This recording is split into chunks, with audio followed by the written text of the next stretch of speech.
Hello, welcome. Thanks for tuning in to this one. This is about the Richmond BC Cowichan lands. And I don't know who screwed up out there, but the government sold a bunch of people land from many, many years ago. And now there's Aboriginal title and claims on these lands. So I want to go over what's happening out there, give you an update, because a lot of things have happened in the last week. And there's been meetings and all sorts of stuff going on in the media. And take another look at the map and any realtor.ca listings that are in that current zone, just to see, is there places listed and what are they listed for?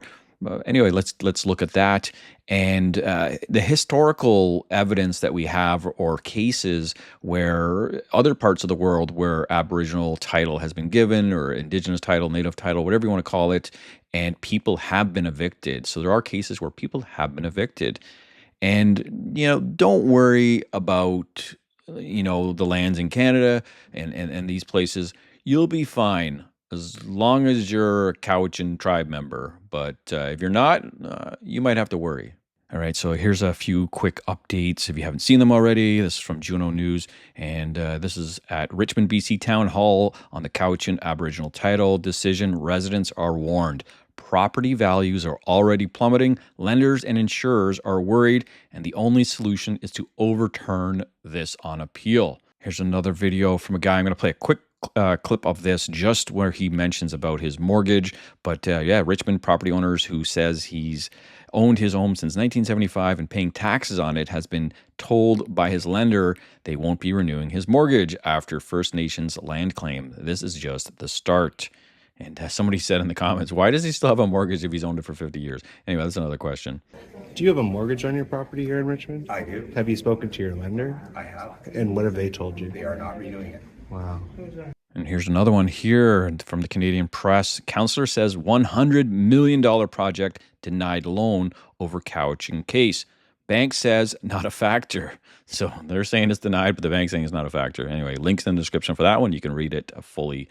Major breaking. 175 homes affected by the Cowichan land claim are unsellable. Private home sales in the area affected by the new native title in Richmond, BC, can now only proceed with buying/selling with the consent of the Cowichan Nation's lawyer. So supposedly the lawyer said this. Wow, that's crazy. You have to get you can't sell. You don't have the right to sell. You have to go to the Cowichan people, the lawyer said, and to do. Supposedly, I don't know if this is true, but this is what this person's claiming, table salt here. 15 First Nation claim ownership of the city of Richmond. And there they have them all. 5 Cowichan Nations, see below. And they did an AI search there, and here they all are listed. And this is not the only person that's saying this, by the way. So from Brittany, friendly reminder that the Cowichan decision in Richmond is just the tip of the iceberg. Only 8 nations in BC signed a treaty that ceded land. 95% of British Columbia is on no treaty land, where nations never ceded any land or title rights to the Canadian government. Everything is at risk. A Richmond Conservative MLA says Cowichan decision has her feeling like she's moving backwards towards her colonial experience in Hong Kong, where one never truly owned their property under the influence of communist China. I love this lady. Anyway, I'm not going to play it for you, but she's pretty passionate in that speech. I did watch it.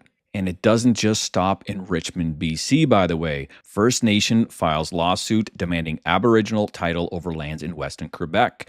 And this was just on October 29th, his story here. And you can see here, an Algonquin First Nation has filed a claim in Quebec Superior Court over large swaths of territory across the west of the province in an effort to address what it described as historic injustices against its peoples. And it goes on. Anyway, links in the description for this one. Another one from Drea Humphrey. Land grabs another BC city. An Aboriginal title claim has already been in play for Port Coquitlam. I can't even say their name, First Nation, is seeking hundreds of acres, including the Riverview Colony Farms and Gates Park areas. Private land title appears to not be at stake. Interesting. Canada making global headlines again for telling homeowners that their home and land might be in jeopardy following the Cowichan First Nations land claim, Richmond, BC.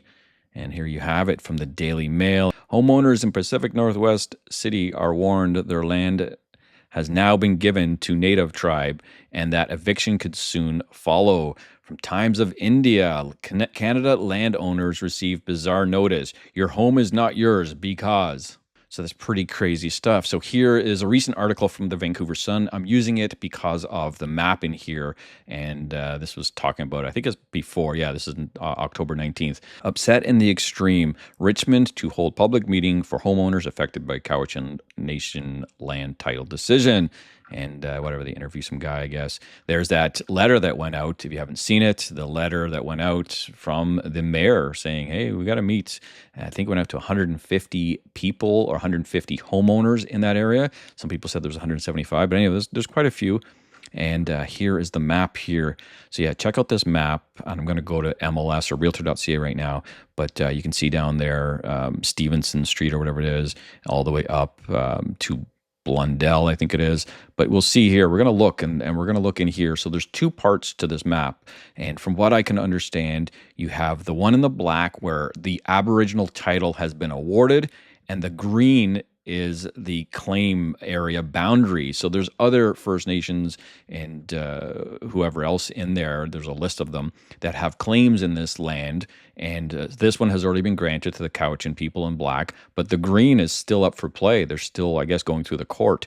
Now, one thing I read about that court case, supposedly it was the longest court case in Canadian history. It started like 11 years ago, 500 and something days they were in court over this. So this was not a quick decision. This has been going on for 11 years, this court case. So it's pretty massive. This is probably the biggest land titles claim that's ever impacted Canada. And it's just getting started, as someone mentioned in that post. All right, so here is the area here. Now you can see, from what I can tell, it goes right up on this, right here, this Highway 99 or whatever. It goes right up and over up to maybe Westminster and comes back down, and the places in here. But there is, there's a good few places in here. Now, I looked earlier in the week, or last week, I think it was, and there was more places listed. So a lot of them have been delisted off the market here. But yeah, let's check this out here and see what we got here. And there's a mix. There's a lot of industrial and commercial places, but here's some houses here, as you can see. Let's click on this here. Look at this place, $6.3 million. Another one for $10 million. So there's some pretty nice places in here. Another one, 5.9 million, 3.8 million. And it goes on here. There's, 6.2. So a lot of really nice places. Oh, look at this one. There's a deal, 1.5 million here. Let's check this out. So yeah, this is, again, supposedly included in that land claim, in that area, that boundary. So I did a quick Grok search just to see what Grok could find, pretty much the search engine at this point. Where in the world has Aboriginal title been granted over private property ownership? And here's some examples here. One was in Brazil here, and you can see Brazil's 1988 Constitution, Article 231, recognizes Indigenous peoples' original rights to lands they have traditionally occupied, a concept analogous to Aboriginal title. These rights are considered inherent and predate colonization, and the federal government must demarcate and protect them as Indigenous territories. Any private titles or occupation on such lands are declared null and void if they conflict with Indigenous rights. So this is crazy. Now, there's more going on. I've seen some other appeals, I think it is, in 2025, and I think they took them back now, from what I understand. But here's the examples. Check this out. And these are from Brazil here. 2009, the Supreme Court upheld a demarcation of 1.7 million hectare indigenous territory in the Roraima state for the, I can't even say these people's names, and other groups, non-indigenous rice farmers and ranchers, many with private titles dating back decades, were evicted. The court ruled indigenous rights prevailed, with compensation limited to some small holders. So evicted and very little compensation by the looks of it there. There's another one here in the Yanomami territory. I can't even say these words. I'm going to skip them. 1992, large areas claimed by miners and farmers with private deeds were nullified and returned to the Yanomami people. Other cases, anyway, it goes on. Bolivia too, they had examples, right? So these are all examples where the private landowners were evicted. They were given title by the government, by whoever it was, by the country, and they were evicted from these lands. South Africa, Other notable mentions: Colombia, Ecuador, Paraguay. So no Western or first world, but these are a lot of South American places. But I think Canada, it almost looks like this is the first in like the Western world that's happened. A lot of people are blaming UNDRIP for this, the UN Indigenous recognition thing, and I don't know how much this plays. It's Canada has, from what I've read, has taken it more into their and adopted it into their lawmaking process, where other people just recognize it. They actually haven't implemented it, but it looks like Canada is going full steam on it and actually has using this as a guideline, or more than a guideline at this point. But yeah, it's getting pretty serious out there, and a lot of people are going to be very skeptical right now moving forward, especially in BC. It seems like Quebec too. They're starting their disputes. So this is getting pretty hectic, I would say, this situation. Let me know what you think in the comments. Do you think that they will win on appeal, the landowners in BC, or do you think this is just the start of a big movement where there's going to be a lot of unsettled homeowners and displaced homeowners, evicted homeowners in Canada with what's going on right now? Anyway, as always, leave your comments in the comment section, and I'll see you next time.